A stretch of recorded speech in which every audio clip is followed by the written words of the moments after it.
Frontier Town, the saga of the Roaring West.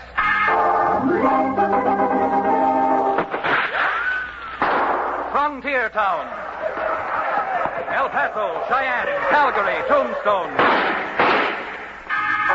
Frontier Town.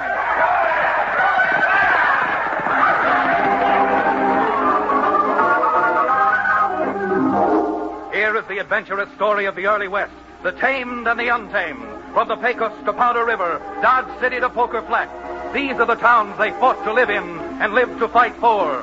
Teeming crucibles of pioneer freedom. Frontier Town!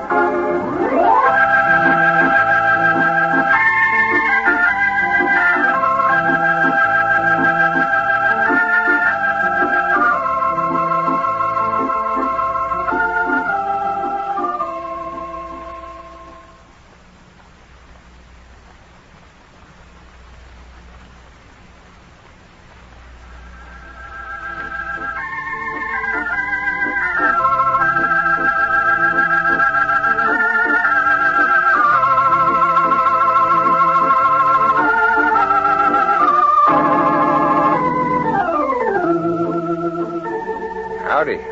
I'm Chad Remington, frontier lawyer. Now, a cowtown lawyer doesn't get too many cases, and those he does get usually pay slowly, if at all. And that's one reason why I have my so-called offices up over the Dos Rios livery stables, which are owned by an ex-medicine man, Cherokee O'Bannon. Well, what I'm getting at is this. After the run of broken down and non-paying clients I've had, it was a real pleasure when Dave Buckley and his mother from over in the Painted Horse country came to see me along with Lieutenant Colonel Harvey, supply officer for all the United States troops in our territory. Even Cherokee was impressed. Colonel, do you mind if I ask you a question? Very personal question? No, not at all, O'Bannon. What is it? Is all that braid on your sleeves genuine gold? Oh, no, I'm afraid not. Even if it were, Cherokee, you couldn't snip enough off it to buy a bottle of Kentucky's best. How disappointing. How very disappointing. And now, what do you say if we get down to business, I gather you have a contract you want me to look over. Is that right, Dave? Well, yeah, Chad, though maybe Ma could tell you more about it. Now, why in tarnation thunder should I do it? Spent the last 20-odd years bringing you up to learn something. From what I can see, you've done a pretty good job, Ma. In fact, that's what anyone would expect out here from a member of Ma Buckley's family. Yes, indeed. Yes, indeed. When I first met Ma and Dave here wasn't more knee-high to a grasshopper. She was selling a gallon jug of something she made herself for 6 bits. 5 cents back when you returned the empty bottle. Yeah, and I'm not ashamed of it. With 4 children to raise, a woman's got to do anything. Well, you certainly have done well, Mrs. Buckley, or else we wouldn't be here now.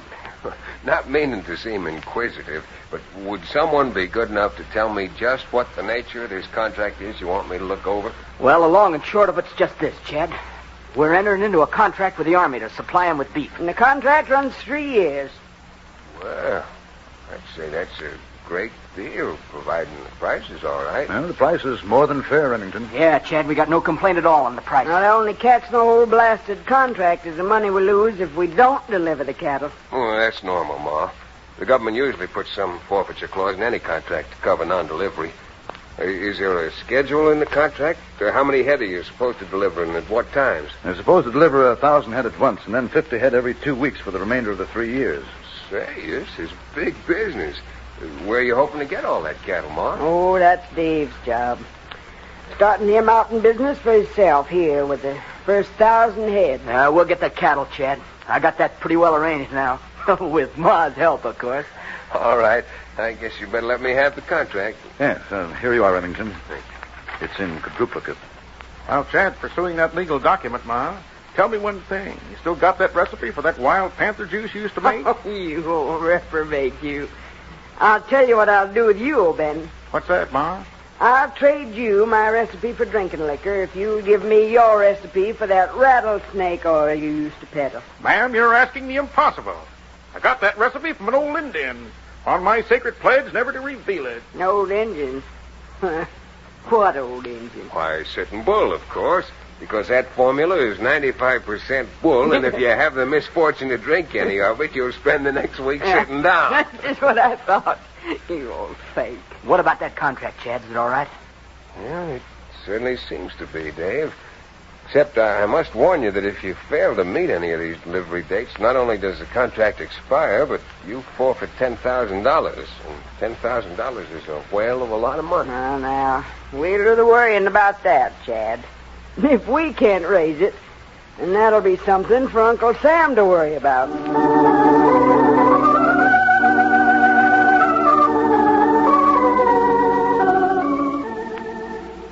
It's a funny thing. As much as a lawyer will do to protect his client, there are so many factors which, not written on paper, can blow a contract higher than a kite. And in the case of Ma and Dave Buckley, I soon learned there was one factor nobody could have thought of. Not more than a week after the contract with the Army had been signed in my office, Dave Buckley, who was out rounding up cattle, suddenly saw something which caused him to rake his spurs over his pony's flanks and come racing home. Whoa there! Whoa, boy! Whoa there! Ma?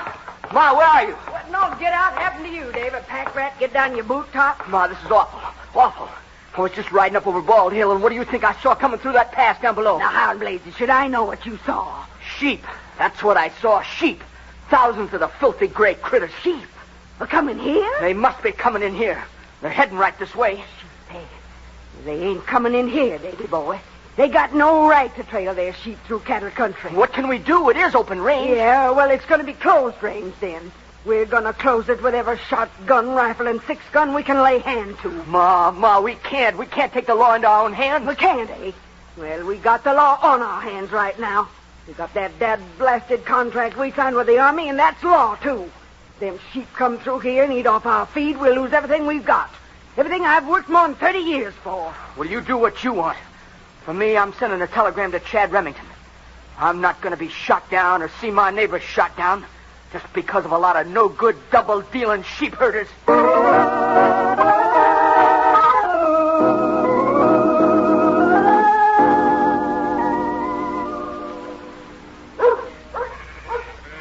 Hey, Perro. Perro, come here. Hey, boy. You call me? Sure, darn right I called you. Now, look, Perro, I'm taking my horse and riding up over that hill. I want to have a look at Painted Horse Valley that's on the other side of it. But, Senor Brolin, I have seen Painted Horse Valley many times. And I tell you, there is much grass there. Some places grass almost shoulder high. Sure, I know. But now that we're this close, I want to see it myself. Now, you and the boys keep them sheep moving. Understand? Si, senor. But you know, I think it is much better if you do not show yourself yet. These cattle ranch hombres, I don't know, they can smell sheep. I know my rights. Look her up, too. That their land's government land.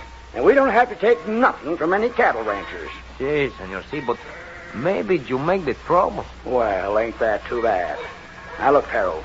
My sheep are going to feed in Painted Horse Valley, even if we have to turn that green grass red with blood before they get to it. If anything happens while I'm gone, don't ask no questions. Just blast away. Get up. Sacre. Maybe this grass do turn red with blood.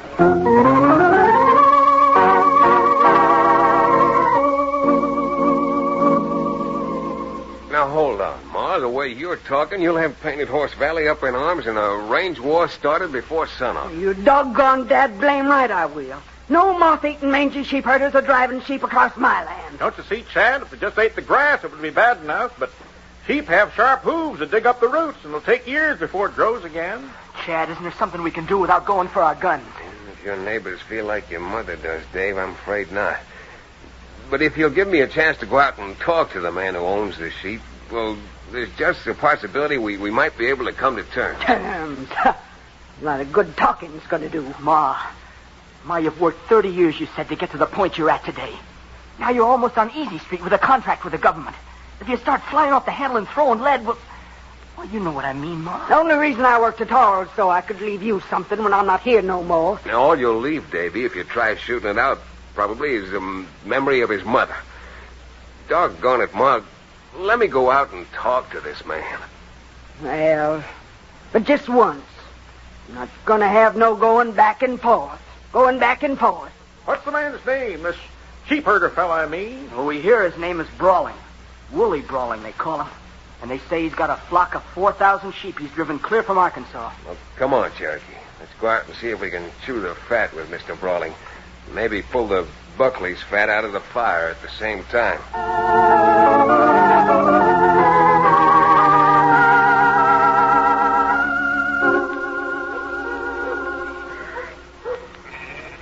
Well, now I want your advice about my sheep, Remington, Alaska, first. I've been trailing sheep since long before the time you was just wet behind the ears. You don't say. Well, if you try driving these sheep you've got here into Painted Horse Valley, you won't do much more driving, believe you me. I guess I know my rights. No and be hanged. Find a lot of good your rights are going to do you when the cattlemen start blasting their guns in your faces. You wouldn't be trying to threaten me now, would you? I don't have to threaten. If you got a brain in your head, you'll know I'm right. If I got a brain in my head, huh? Why, you long-legged lout... That's it, Chad. Now, what's he want for me? If you want any more, Brawling, just get back up on your feet. Now, wait a minute. I'm not looking for no more trouble. You should have thought of that before you threw that sneak punch. Now, look, Brawling, I came out here to try to help you, not to make trouble. Yeah. I got no oil paint, nor you trying to help me. If you can risk losing 4,000 sheep, that's your business. I'd like to save you the loss, save the cattlemen from getting hurt, and actually save the sheep. Because anybody with even one brain in their head knows that a few sheep are good for range country. Of course. If you'd split your flock into small bunches and feed them through the country lightly, nobody'd be hurt. Well, you could send some of your sheep into Painted Horse Valley, a few more through Valhalla Pass, and so on. If you did, I don't think even the orneriest cattleman would bother you. Do you think they'd really be willing to let my sheep through that way? The cowmen don't want any trouble. They'll cooperate with you. Okay, I'll do it. I'll split them up. Yeah, now you're making sense, my friend. And if you don't mind, O'Bannon and I are going to go back and tell the ranchers the good news. Come on, Cherokee, let's be getting up steam. Mr. Brawling, congratulations. You're a gentleman of rare intelligence. Get up there, boy. Harold. Hey, Harold. Hey, boss. What do you want now? I want you and the other boys to keep an eye on the flock. I'm riding up to Flag and hiring every gun hand I can find. And if I can't get enough there, I'm going to Gallup and Santa Fe and Albuquerque till I get all I need. Well, why you do that? Because I'm driving my 4,000 sheep through Painted Horse Valley. Even if I have to leave a dead cowboy to mark every blasted foot. If they want war, they're going to get war until this valley is black with gun smoke.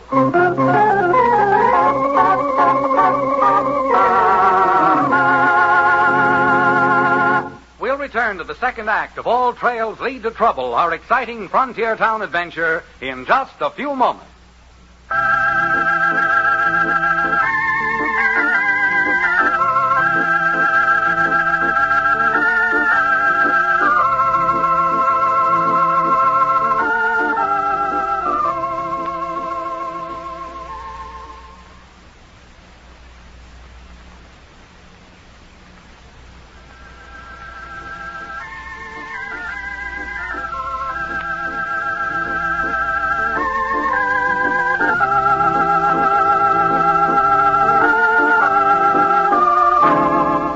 And now, Frontier Town.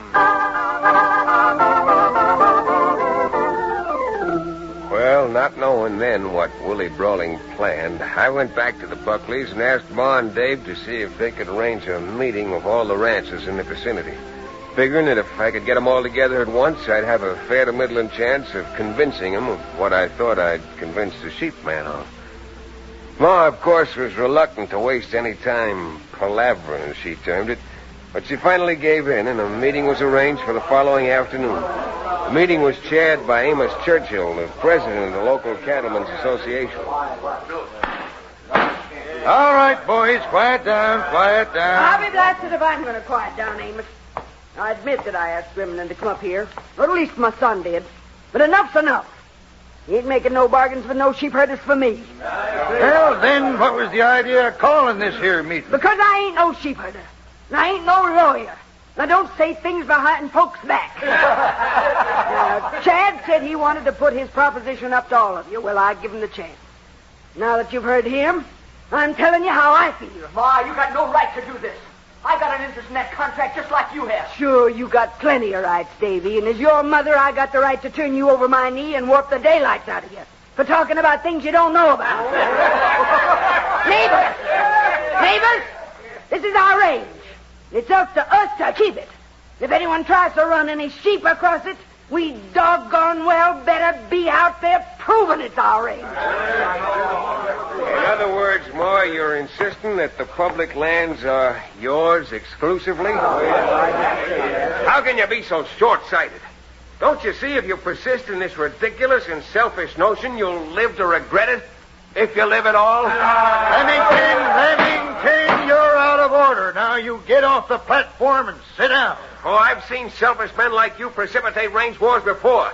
But this time, by glory, it's going to be stopped. That's all I've got to say. Somehow or other, this has got to be stopped before you all commit suicide. Come on, Cherokee, let's get out of here. Yeah, Amos? It was you who brought Remington up here. Now, by golly, it's you who's going to have to get rid of him. Now, no one's going to interfere with us. Let them sheep trail over on our land. And since you and Dave brought Remington up here, the two of you better get your heads together quick. Get rid of him. Well, I don't know about that, Amos. Well, you darn well better know about that, Ma Buckley, or we'll run you and your son out of this valley right along with them sheep. All right, boys, that's all. This meeting stands adjourned.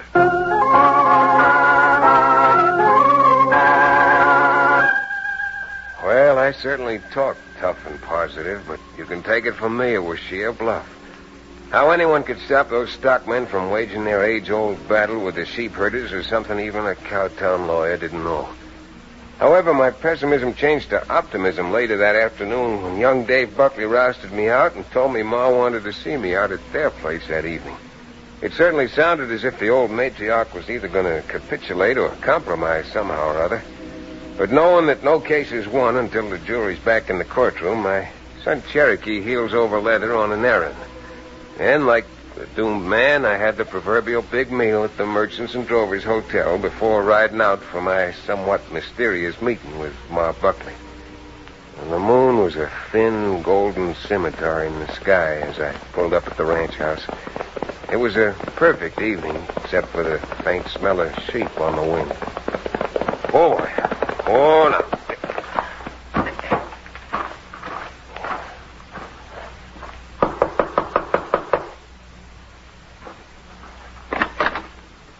Oh, it's you, Chad. What's wrong with you, Dave? You act as if I'm not welcome. You're not, particularly. Come on. Come on in. I didn't expect you to freeze up on me, Dave. Now, your mother, well, that's a different story. I don't mean it that way, Chad. Come on. Ma's back in the parlor. Hey, Ma, Chad's here. Well, don't stand there. Come on in. Well, Ma, did you change your mind? Sit down, Chad. The Chad chair, Dave. Here you are, Chad. Thank you. It's awful dark in here. Why don't you light a lamp or something? We got our reasons, ain't we, Ma? Yeah, we got our reasons right enough. And the principal reason is this. Jeepers, Ma, the way you hit him, you could have hurt him real bad. I didn't do him no good. The piece of stove wood never done any more to a head than raise a lump on it. What are we going to do with him now? Tie him up, that's what. He's sure going to be sore when he comes to. What are you, anyhow, a man or a puling baby? Painted Horse Valley is our home, Dave. And whether Chad Remington likes it or not, we're going to protect it.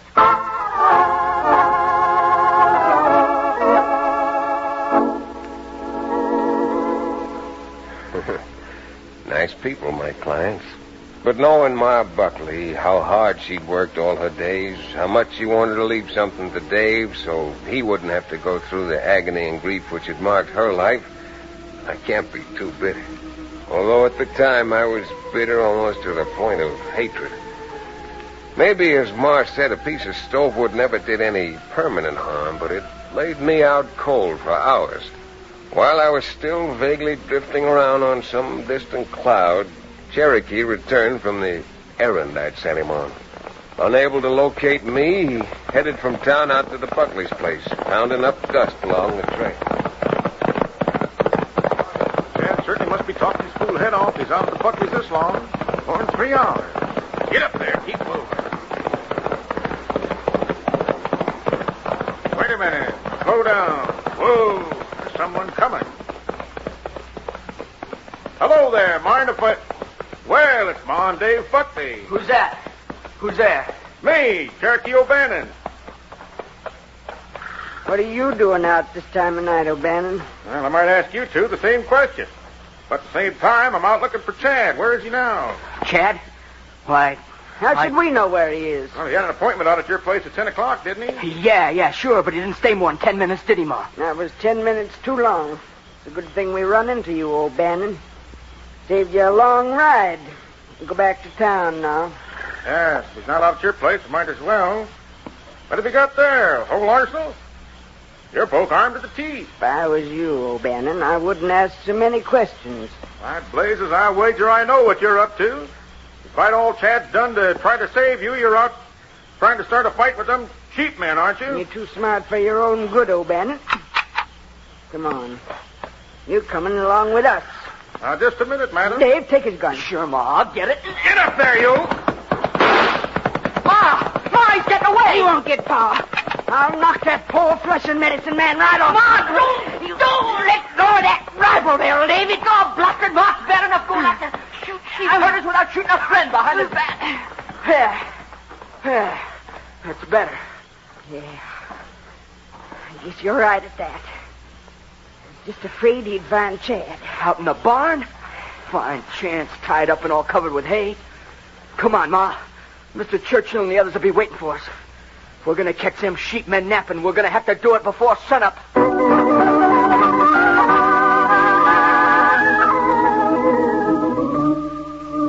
While all this was happening, I finally came back to life, trussed like a turkey and covered with hay in the Buckley's barn. I couldn't figure out any way of getting loose until, wriggling around, I found I could make my fingers reach some matches in my pocket.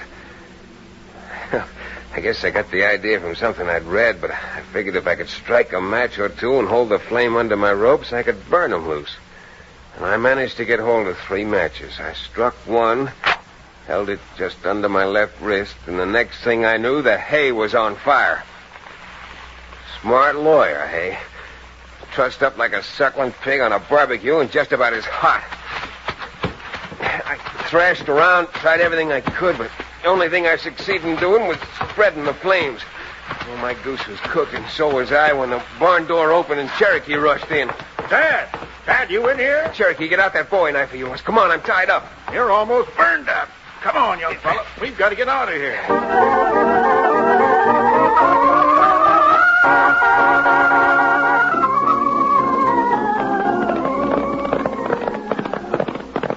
Cherokee, if you're sure of what you think you saw, we're in for it. Well, then we're in for it, because those cow-headed ranchers have cut down trees and barricaded the pass, made a blasted fortress out of this valley. Good grief, Cherokee. They've started. From the number of gun flashes I see, those sheepmen have got them outnumbered 5-1. Keep going there, boy. Keep going. Hey, Cherokee, look. Look, there's someone coming, riding away from there. Slow, fella. Oh, boy. Hold it! Rein up! Who's that? Yeah, is that you, Remington? Billy Blue Blazes, Chad. This is Mr. Churchill, the man who ran you out of the meeting. It's awful down there. Yeah? 5 men shot already, and I was going to see if I could get some help. They must outnumber us 10-1. Hey, that bugle. What's that? Chad, the colonel was good as his word. They got here. Who got here? The United States Army, that's who. I sent Cherokee over to see the colonel early this afternoon. Since they bought all this beef, they've got an interest in this valley, too. Come on, boys. We can still get in for the wind-up.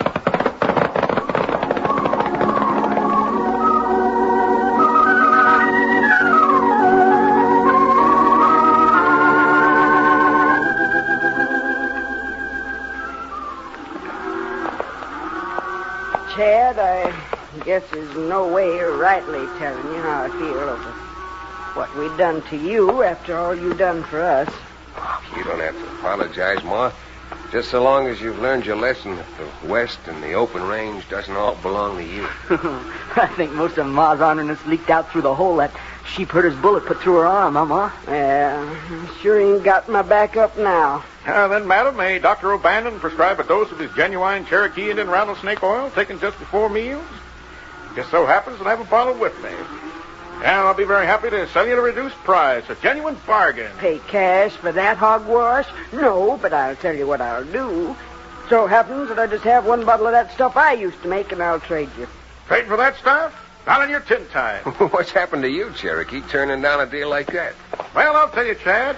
I once saw an Indian who drank Ma's stuff, and it bleached him out like an albino. Oh, you don't expect us to believe that one, do you, Cherokee? Well, that's impossible. Impossible? What's impossible about a redskin imbibing in some red eye and turning pale? Why, even a school kid knows the answer to that one. It's an old copybook maxim. 2 reds don't make a white.